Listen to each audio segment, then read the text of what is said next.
Kiitos ja tervetuloa takaisin. Nyt tosiaan varsinaisen yhtiökokouksen päätyttyä siirrymme hallituksen kyselytunnin pariin, joskin aikaa on noin puoli tuntia, eli ihan kokonaisesta tunnista ei ole kyse. Hallituksen tuoreen kansainvälistymisen nimissä vaihdamme nyt esityskielen englanniksi. Voitte toki yhä esittää halutessanne kysymyksenne suomeksi, ja pyrin sitten kääntämään nämä kysymykset tässä lennosta mahdollisimman tarkasti englanniksi. And the same in English, but shortly. Due to the recent internationalization of the Inderes Board of Directors, we will continue with the question and answer session in English. As I just mentioned in Finnish, the audience may still present their questions to the board in Finnish, and I will do my very best in translating those questions to English. Let's see how it goes. Before we give the floor to our shareholders, who will hopefully have many questions to ask from the board, let's start by asking a couple of warm-up questions to the newest members of the board of directors.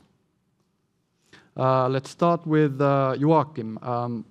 So, as mentioned during the AGM, you have history with Inderes, having been a member of the board approximately 10 years ago. Looking from your perspective, how has Inderes changed as a company during those years? Well, I would say, in a way you could say that everything has changed, and in a way you could say that nothing has changed. In a way, if you looked at the figures that Mikael was presenting before, I think when I was leaving the board in 2015, turnover was less than 2 million euros. Now it's 17 million euros and growing tenfold. I remember sitting in a small office building. I think there were 10 employees sitting there, now 120 employees.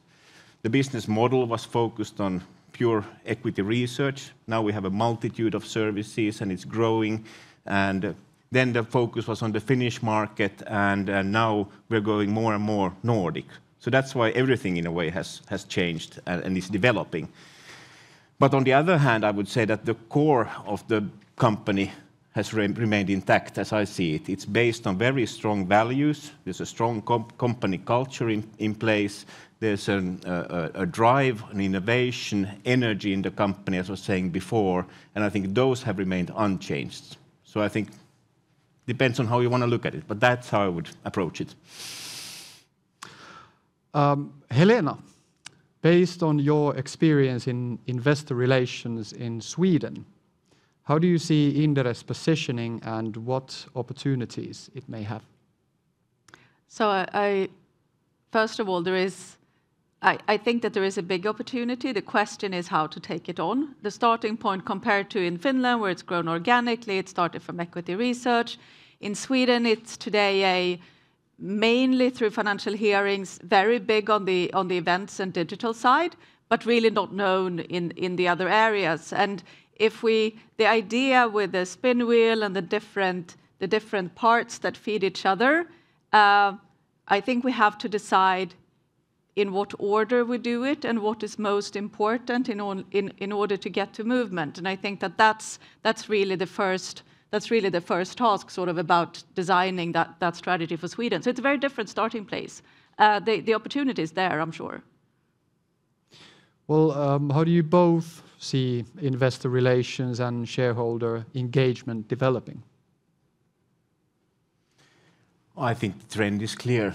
It's growing. It's becoming more and more interaction. You need to be more and more transparent. You need to communicate more openly all the time. And I think Inderes is leading the way in that way. We are showing the market which way to go. I agree. I mean, it's growing. The companies have to communicate more. They have to be more transparent. The audiences, the shareholders are more knowledgeable. I think, again, if we do a touch of Sweden, there isn't an independent voice in the same way. So it's more, a lot of the information that retail investors consume may be more either sort of from individuals or from the likes of Dagens Industri that are actually quite strong in driving their own ideas. So I think that the sort of the environment is different and has become more opinionated in a way. So that's something to look into. How does the rest of the board see this topic? We already have some early indications on how equity research is picking up in Sweden. Well, good news is it is picking up. The other news, I don't know if it's bad, but the market is very different, and I think it seems that the Swedish market is used to different kind of equity research than the very independent one we develop over here. And some clients even seem to be shocked that they can't control on what we're saying and what we're writing, so they don't really get fully the independent part of the equation. But like Mikael said in his part, that's something that we obviously cannot. We need to stick to our principles there. How do you guys see it? Should we adapt to the market since it's different, or should we try to introduce a new concept in Sweden? Or? Yes, yeah. I'm taking over the moderator's role here. I think Mikael published the April Fool's Day posting that now we have this silver and gold and platinum. If you pay 40,000, you can write the recommendation and target price yourselves. Yes. No, but yeah, I think that was a good prank, and we need to communicate to the Swedish market that what the independence is all about. It may be an uphill because many of the clients are used to buying advertorials and think that this is marketing and this is advertising. But I hope there will be investors that realize that, have you seen Inderes? They actually know the stuff. They actually want to say what they say what they think is fair, and I hope that the investors find that valuable.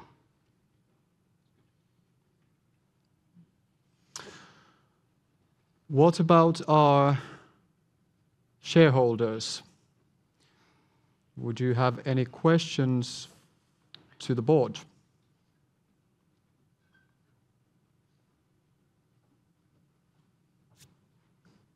Kiitos. Matti Ranta, yhteisön jäsen. Laitetaan suomeksi tällä kertaa, niin Eero saa käännöshommaa. Kysymys ehkä ensisijaisesti uusille hallituksen jäsenille ja myöskin Mikaelille. Nyt kun meillä on hallituksen jäsenet paikalla, niin mikä tarkkaan ottaen on hallituksen rooli kansainvälistymisessä? Mitä hallitus voi tehdä ja tulee tekemään, jotta kansainvälistyminen etenee mahdollisimman sujuvasti? Okay, so what exactly is the board's role in the internationalization process of Inderes, and what will the board do, I suppose, to advance this? Well, maybe I can start briefly, and then if anybody wants to continue. What the board in general is doing, we're not managing Mikael and Mikko, we're not managing the company. Obviously, there's a 10% element of corporate governance and certain legal things we need to monitor. But in general, we're supporting, we're trying to coach, we're trying to challenge in a positive way, we're trying to give ideas, we're trying to contribute into the strategic thinking. When the Nomcom started to work, and by the way, Mauri that presented the question is from the Nomcom, we realized that if we're going to be a Nordic company, we need to look as a Nordic company, we need to have an international board as well. And I'm very proud to see today that we have expanded into that direction with Helena joining. We all play a role in the board the way we feels natural, so we'll have to see. We haven't had the first meeting yet. Obviously, we're very happy if, for instance, Helena can extend her business card Rolodex and bring some contacts, some door openings into our team when it comes to equity research, when it comes to selling other products in Sweden or other Nordic markets. But obviously, it's totally voluntary and what feels natural. I think it's about bringing perspectives, having ideas, being part, building, challenging, asking questions, contributing, opening doors if possible. So board level, not operational. We might sometime in the future also need to try to create a new ambition level for the company. In the 10 years or more in the board, there have been times when we've been trying to kick the management to do something internationally. There have been times when we have to tell that you don't actually have yet anything remarkable that could be sold. But at the moment, I would say that it's a really good position for the company to be in, because there's an indigenous drive to internationalize. So in that sense, the board is not useless, but doesn't really have a lot to do at the moment, because the organization is really driving for internationalization, at least in the Nordics. Later it might change to, we will need to see the world, but time is not now. Thank you, Matti, for the great question. It's actually quite topical for me personally, because after this event, I'm flying to Oslo, where there's an event where there's a lot of board professionals, and I was invited there to give a speech on what has been the role of board at Inderes. And while preparing my notes for that presentation, I was personally forced to stop and think like what it actually has been in our whole journey for the 14 years. Having a professional board, and I mean, we would never be here without a professional board supporting us. And like, maybe to put it in a nutshell, the board has always been like 10 years ago, our core team, we would never have imagined that we would be here today where we are as a company. Never, ever. But obviously the board saw it. They would not have been our board members if they didn't believe in something that we actually didn't know a potential that existed in us as a team. So in a way, it's for me, it's a type of coaches. Maybe it's way more than just coaches that kind of like help me and our whole team to grow as leaders and grow as professionals and reach a level of performance and potential that we like didn't know exists in us. So very good question. Thanks, Matti. Well, in addition to Inderes having a more internationally skewed target market, obviously now the board is more international as Helena joined. How will the internationalization of the board affect its organization and work? We'll have to see, but Tero already proposed that the independent members will be speaking Swedish from this moment onwards. We have 3 native speakers, and we have 2, me and Tero, not so native speakers, but we'll make an effort. Det går bra. Okay, do we have any other questions from the shareholders?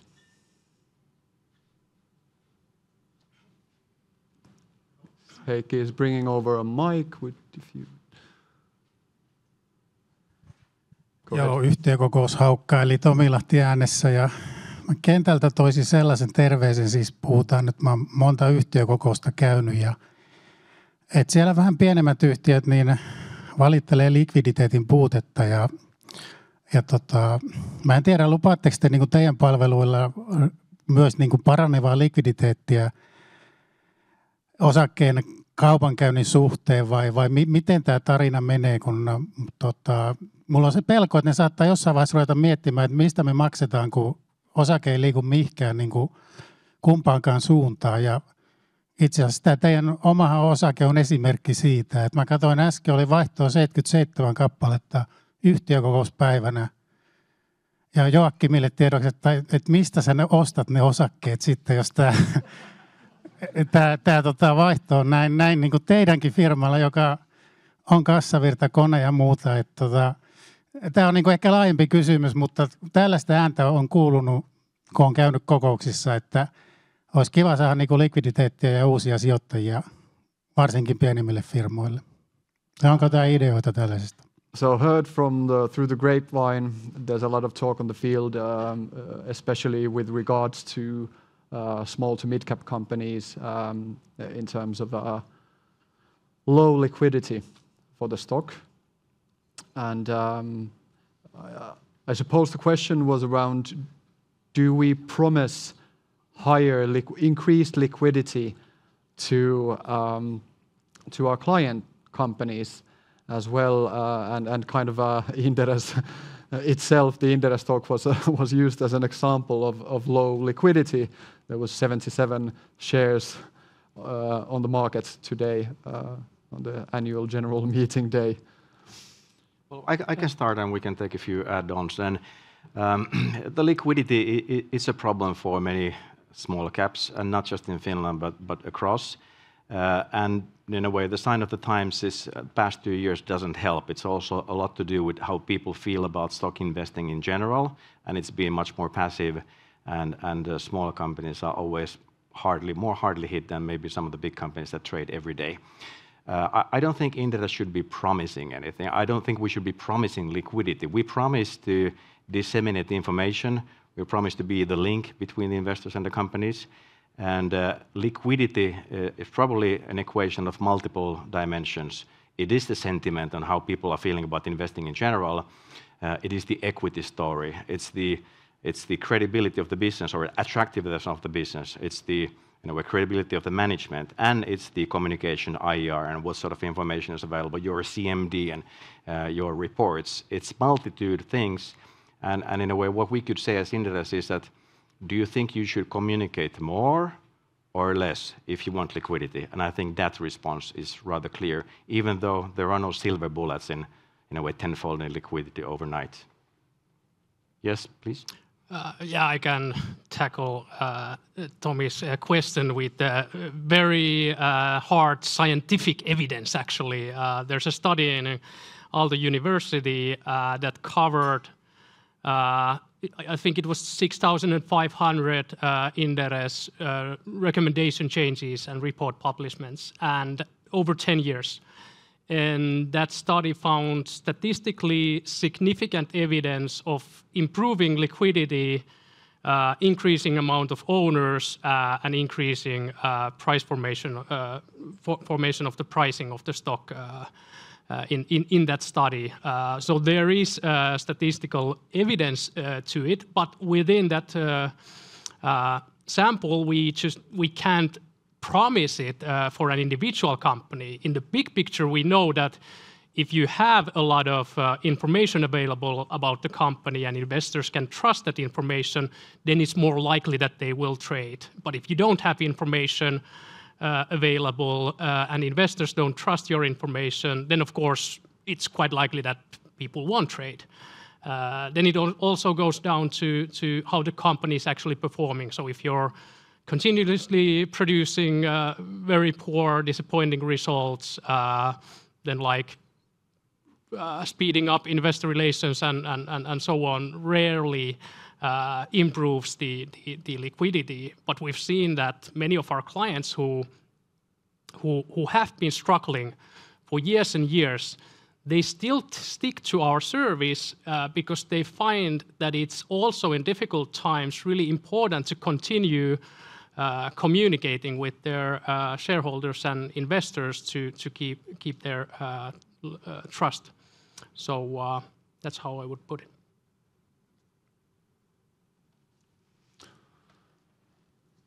Any more questions? I thought I saw one. Yes. I can try to do this in English.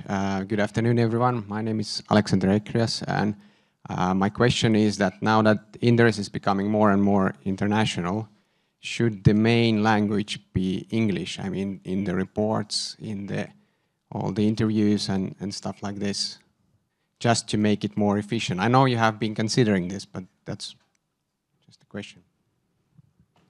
I suggested I take it, so I take it.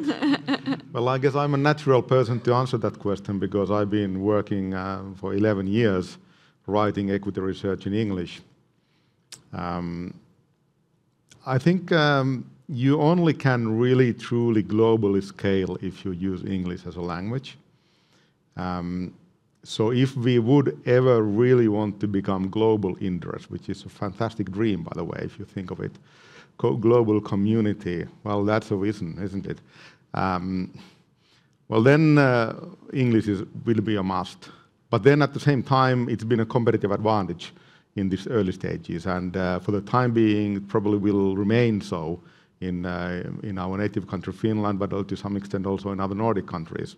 So I think yes, we will in the long run we will be moving into that direction, but then it's a question of speed and also whether to drop the local languages or not. My current hunch would be not at the moment. So I think that's all I can say about that. Go ahead. A few thoughts. So I think the challenge with internationalization is how do you get the global scale benefits that you want, but also remain hyper-local? And hyper-local, for me, means you meet the audience's need. Do you serve them in the way they like to be served? And I do believe there are some learnings from the Finnish market that Finnish investors liked to be served in the Finnish language. So I don't think it's either or. I think it's actually both. And finding the way of combining that in a sensible way is probably a good theme for the future years. Probably all of the long reports will be in English, or most of them, or at least in several languages, English and the local language. So anybody can read. But then if the Swedish team finds a very interesting Finnish company, their local evangelist and their local videos and interviews will be probably running in Swedish, but they will refer to the report. They will, in a way, bring that idea, that gem that the team found from Finland into the Swedish investors' awareness, and therefore we will have, in a way, two languages working in parallel. Something that this is something that the board has been talking a lot and putting pressure on the management, not always to their liking. So the board has tried to impose change here and failed. Not sure if that was a good thing, probably it was. But one thing on the technology I would really like to add. We're not that far away from a 3PO. If you think of the Star Wars robot that said stupid things in many languages or the other way around, that might be closer than you think. So then that question becomes not irrelevant, but it will be easier to manage. So that's definitely there when you combine that, especially with the artificial intelligence and these chatbots. Who knows, you might not need an analyst to do a rough version of a long report, initiation of coverage. Helena, I'm actually curious to get your insights on this language question with regard to the Swedish market. Are there substantial benefits to publishing information in Swedish in Sweden? I think in Sweden there is, when it comes to base information, it's probably fully possible to do it in English because most of that type of information is in English. I do think that a lot of the discussion that is happening today in communities and so forth is in local language. However, I'm with you. I think that the language barrier is starting already to disappear, and that there are becoming sort of automatic ways of, I don't use Star Wars, but the babblefish from Hitchhiker's Guide to the Galaxy that you put in your ear and then you can do all the languages. But when in the digital world, quite a lot will actually be possible to do with sort of automatic translation. So there will be ways of bridging, but there is definitely a local element. Absolutely.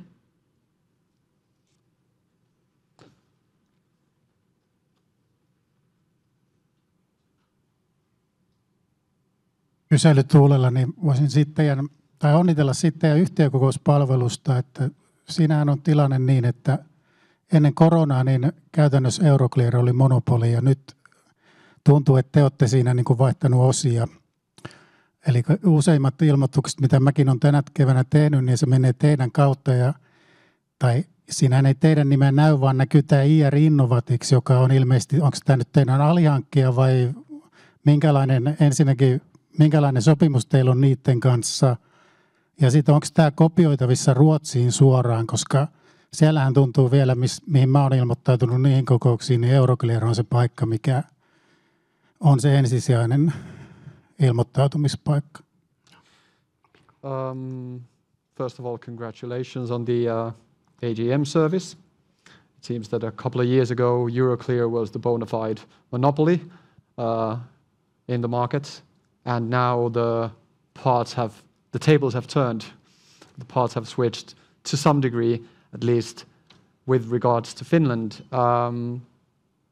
Can this model be sort of blueprinted and taken to Sweden? Because in Sweden, it seems that Euroclear is still somewhat in a monopoly position.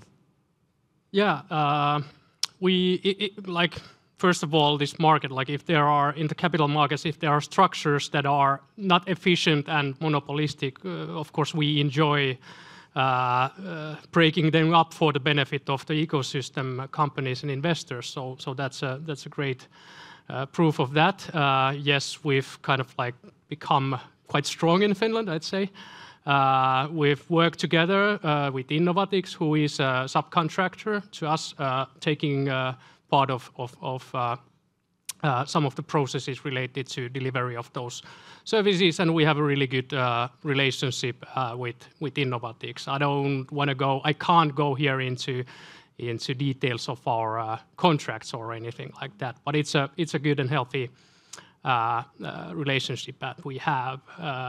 When it comes to Sweden, we've delivered the first pilot AGM there.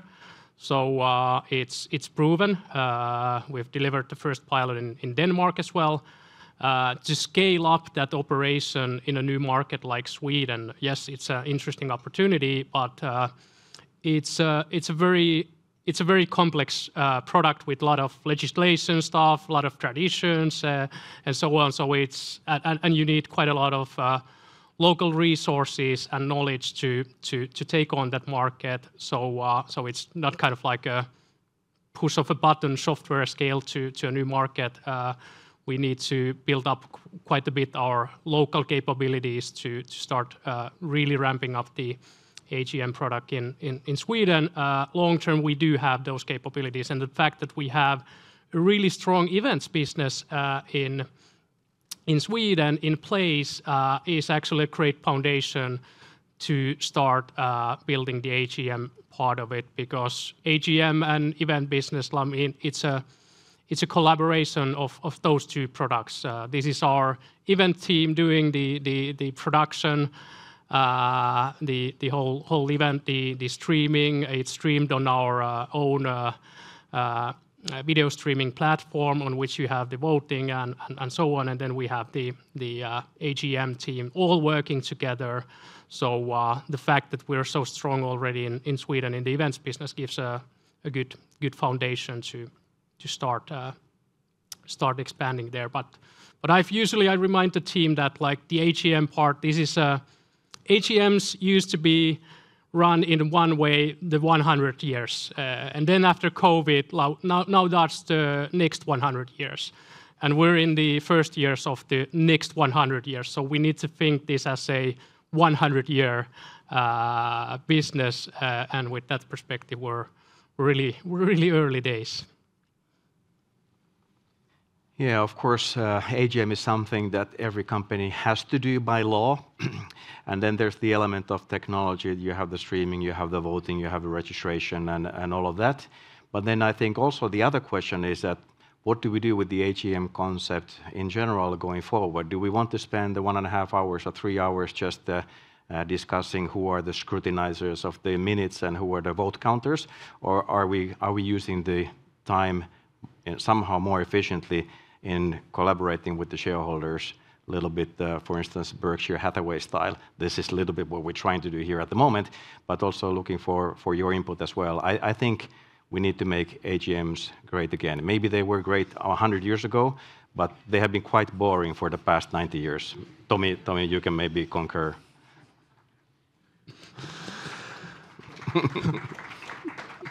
Okay, we have less than 5 minutes, so enough time for one more question if one rises up.